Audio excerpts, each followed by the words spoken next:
नाज़रीन, कानून वारे वज़ीर आज़म नज़ीर तारड़ चयो आहे त हुकूमत ऐं इतिहादनि में आइनी अदालत जे क़याम ते इतफ़ाक़ थी वियो आहे। फील्ड मार्शल जो उहिदो ताहयात हुजणु घुरिजे। तजवीज़ पार्लिमानी कमेटी आॾो रखंदासीं।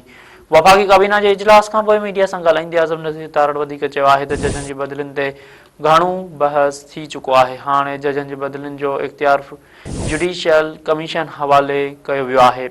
MQM जे तजवीज़ुनि ते बि कमेटीअ में बहस कयो वेंदो।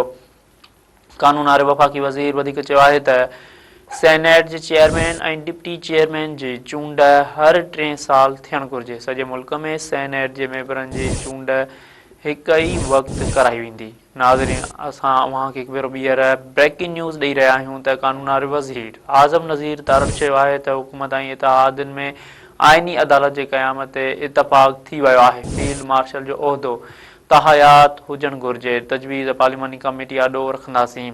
वफ़ाक़ी काबीना जे इजलास खां पोइ मीडिया सां ॻाल्हाईंदे आज़म नज़ीर तारड़ वधीक चयो आहे त जजनि जे बदिलियुनि ते घणो बहस थी चुको आहे। हाणे जजनि जी बदिलियुनि जो इख़्तियार जुडिशियल कमीशन हवाले कयो वियो आहे।